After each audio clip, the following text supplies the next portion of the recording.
Salah satu video yang sedang viral saat ini adalah dari selebriti Soimah. Dia cerita bagaimana dia diperlakukan tidak pantas dan semena-mena oleh gerombolan oknum dari pegawai pajak pada saat mereka menjalankan tugasnya. Kesannya adalah Soimah ini diintimidasi, diukur bangunannya, ada beberapa statement yang dipikirnya itu adalah beneran. Misalnya Soimah kan selama ini citra yang ditunjukkan ke masyarakat untuk gimmick-gimmick di acara TV-nya, dia kesannya adalah orang yang kaya raya, sombong dan sebagainya, which is itu hanyalah sebuah acting aja. Tetapi ditangkapnya di sini bagi sebagian ya oknum pajak itu adalah kenyataannya. Tetapi menjadi menariknya begini teman-teman, kenapa ya seorang Soimah yang punya nama besar seperti itu aja bisa dibegitukan? Apa kabar dengan orang-orang kecil yang tidak punya nama di Indonesia? Apakah ini juga akan jauh lebih parah? Karena ada indikasi yang dilakukan oleh oknum pajak tersebut kesannya ingin mengintimidasi dan nanti akan terjadi kayak kong kali kong. Misalnya begini, nih Mbak Soimah saya takut-takutin ini totalnya pendopo Anda itu 50 miliar rupiah. Nah pajaknya mungkin berapa persen? 1% dari 50 miliar itu udah banyak juga, ratusan juta rupiah teman-teman. Nah, nanti akan ada muncul-muncul oknum-oknum yang bilang begini, ya udah misalnya Mbak Soimah, Anda bayar pajaknya itu harusnya mungkin 500 juta, tetapi kita bisa ngobrol lah ya, gampang lah, Anda bayarnya 100 juta, tapi Anda harus membayar nanti untuk konsultan pajaknya dalam tanda kutip 100 juta. Nah ini aku mengingatkan pada saat ada keterangan dari Sri Mulyani tentang dugaan ada di atas 300 triliun rupiah dari Pak Mahfud MD ya, yang katanya itu adalah pencucian uang di Kementerian Keuangan 15 tahun terakhir. Sri Mulyani dalam rapat kerjanya di Komisi 11 DPR RI mengatakan bahwa uang-uang tersebut itu bukan uang dari masyarakat kecil kayak pajak bayar mobil, bayar motor, atau pajak makanan, bukan seperti itu. Tetapi uang-uang tersebut adalah dari wajib pajak dan gerombolan-gerombolannya para penagih pajak.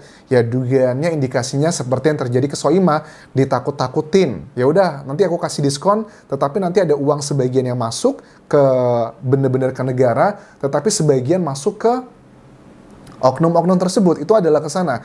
Makanya kalau ada yang bilang curhat bahwa wah saya nggak mau bayar pajak mobil nih, saya nggak mau bayar pajak penghasilan.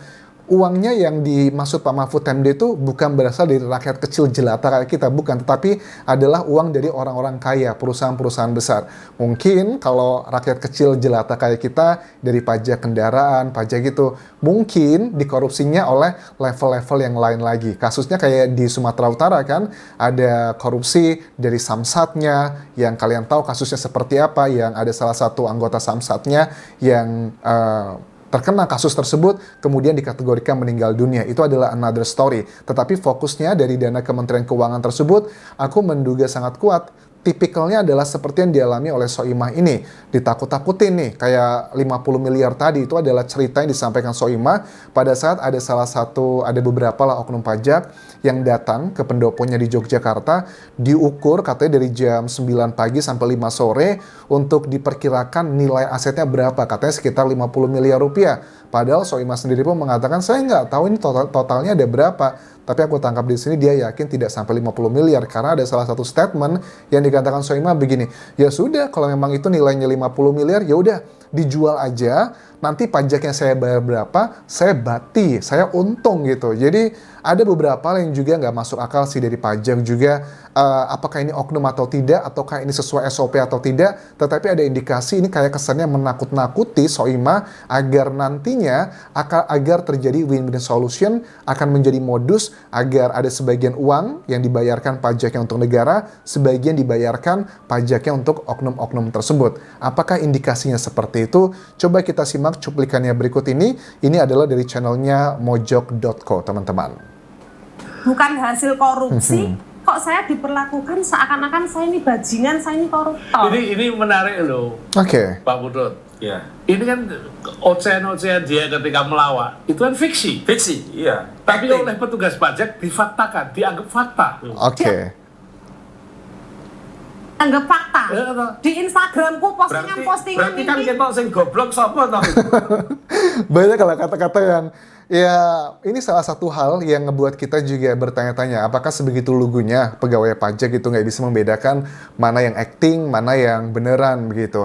Ada beberapa poin yang dikomplainkan dari Soimah ini adalah pertama begini, masalah nota. Setahu aku yang mengenai pajak ya, karena kan di Indonesia pajak baru mulai di-enforce lagi ya teman-teman ya. Jadi misalnya gini, kalau nota itu penting ya untuk pengurang pajak. Misalnya begini, Soimah dalam 1 bulan gitu, misalnya penghasilan dia itu adalah anggap aja 1 miliar gitu. Tapi kan dia juga ada pengeluaran, misalnya harus sewa apartemen, pembelian make up, pembelian macam-macam. Misalkan dari 1 miliar itu setelah dikurangin bayar karyawan, bayar semuanya, itu mungkin profitnya untungnya Soimah mungkin hanya 500 juta. Nah, yang akan dikenai pajak itu adalah profitnya aja atau ada hitung-hitungan tertentu. Tetapi semakin banyak yang dikeluarkan dengan nota, itu akan semakin mengurangi pada saat dia membayar pajaknya karena 1% dikalikan dengan total profit tersebut. Kurang lebih intinya seperti itu, tetapi detailnya pasti akan ada banyak yang perbedaannya teman-teman. Nah, kayak Soimah komplain, masa beli bulu mata harus pakai nota? Yaitu alasannya tadi teman-teman. Makanya kalau ada beberapa ya YouTuber-YouTuber yang di negara-negara maju juga sama ya, mereka akan mengeluarkan biaya-biaya yang dikeluarkan tersebut selama pembuatannya. Kalau ada pajak juga kan di Amerika ataupun juga negara-negara yang sudah well developed, itu juga dicek gitu. Jadi kalau sudah pendapatannya di bawah angka tertentu, kalau di Indonesia itu kan pajak penghasilan, kalau di bawah yang 60 juta kita nggak usah bayar pajak totalnya. Tapi kalau di atas itu akan ada hitungan sendiri. Itu pun juga sama. Itu adalah fungsi notanya. Mungkin ini tidak disampaikan ke masyarakat. Apakah ini salahnya Soimah atau salahnya pajaknya? Ini adalah miskomunikasi untuk aku bagian ini. Jadi mulai sekarang ya, kalau kalian punya usaha, ada pengeluaran untuk usaha kalian, ya harus ada notanya dengan jelas. Itu harus pembelajaran kita buat kita sendiri ya. Terus juga mereka sepertinya terbawa peran saya di TV yang kesannya sombong dan pamer harta. Seperti yang dikatakan tadi, karakternya tuh kayak juragan yang abis beli tas mewah, abis bangun ya misalnya bandara, kan hanya bercandaan doang. Dan juga Soimah pernah komplain ya, ada salah satu bagian dia baru aja selesai menyicil sebuah rumah dan juga tanah, harganya dia beli adalah 430 juta rupiah.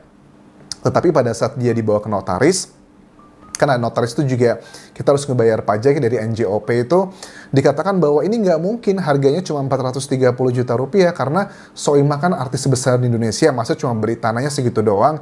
Diperkirakan katanya asetnya itu sekitar 600 jutaan rupiah karena kan untuk pajak NJOP itu kan persentase dikalikan dengan total penjualan tersebut. Artinya ya memang ada oknum-oknum di luar sana yang beli aset tertentu 1 miliar tetapi diakuinya cuma 500 juta agar merendahkan pajak tersebut. Itu juga nggak benar teman-teman. Tetapi apakah ini benar atau tidak, Soimah mengatakan bahwa dia sudah ada buktinya berupa nota-nota pada saat dia melakukan pembelian tersebut. Ya ini harus diklarifikasi lagi sih. Tetapi yang juga bagi aku sangat janggal adalah mengenai pendopo tadi ya. Kenapa kok diutek-uteknya sampai sebegitu banget, katanya nilainya 50 miliar.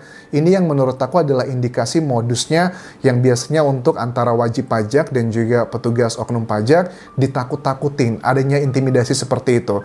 Apakah kalian juga pernah merasakan hal seperti ini? Ada oknum pajak yang melakukan intimidasi, nanti ujung-ujungnya bilang, ya sudahlah Pak, kita win-win solution aja. Bapak pajaknya sekian, harusnya misalnya bayar 100 juta. Yaudah Bapak bayarnya 25 juta aja, tapi Bapak bayar biaya untuk kayak konsultan pajaknya. Mungkin bayarnya 10 juta di sana. Makanya dari kasus dari Rafael Alun Trisambodo itu juga kan salah satu modusnya dia juga punya usaha yaitu adalah konsultan pajak dengan cara dia akal-akalin lah pajaknya seperti apa. Ini juga sama keterangan dari Indonesian Audit Watch ya, Iskandar Sitorus, bahwa modus untuk melakukan kong kali kong dengan menakut-nakuti wajib pajak itu biasanya sering terjadi di Indonesia. Ini juga linear dengan keterangan dari Sri Mulyani bahwa ratusan triliun rupiah tersebut yang diduga di bawah Kementerian Keuangan di pencucian uang tersebut itu bukan dana-dana uang kecil dari kita-kita gini kayak bayar pajak yang listrik atau bayar pajak makan, bayar pajak mobil, motor, bukan itu, tetapi adalah yang mirip kasusnya seperti Soimah. Soimah itu adalah satu dari sekian juta wajib pajak di Indonesia yang levelnya udah level tinggi kayak Deddy Corbuzier tuh kalau untuk selebriti ya, ataupun juga perusahaan-perusahaan gede lah ya, itu juga tipikalnya seperti ini, modus-modus yang biasa dilakukan dilakukan adalah dengan menakut-nakuti. Terus bagaimana Anjas dengan pendapatannya Soimah dari TV? Kalau di TV teman-teman, itu kalian ya, kalau di TV itu misalnya kan kalau kayak acara Soimah gitu yang reguler, dia kan mendapatkan honor tuh ya sama kayak gajian lah ya. Bisa 3 bulan syuting, baru 3 bulan itu keluar. Misalnya berapa miliar gitu, itu sudah dipotong pajak langsung, pajak penghasilannya. Ataupun juga diundang ke acara-acara I.O. itu juga sudah ada pajaknya. Nah, Soimah pada saat mendapatkan potongan pajak tersebut dari perusahaan atau I.O., manajernya harus meminta, tolong dong saya dikirimkan bukti notanya, pembayaran pajaknya. Jadi pada saat nanti SPT itu dilampirkan juga, artinya akan, oh sudah bayar pajak bagian ini. Itu pun juga sama bagi aku pribadi, karena aku tinggal di Thailand, aku tidak harus membayar pajak untuk Indonesia. Makanya catatan-catatan pajak yang aku miliki di Thailand, itu nanti akan aku kumpulkan pada saat aku pulang ke Indonesia, ya memang beneran Anjas kok SPT Indonesia nggak ada. Ya karena saya tinggalnya di Thailand dan itu memang diperbenarkan secara aturan hukumnya teman-teman. So mudah-mudahan dari kasus ini kita bisa belajar sedikit tentang pajak walaupun ini baru superficial aja ya.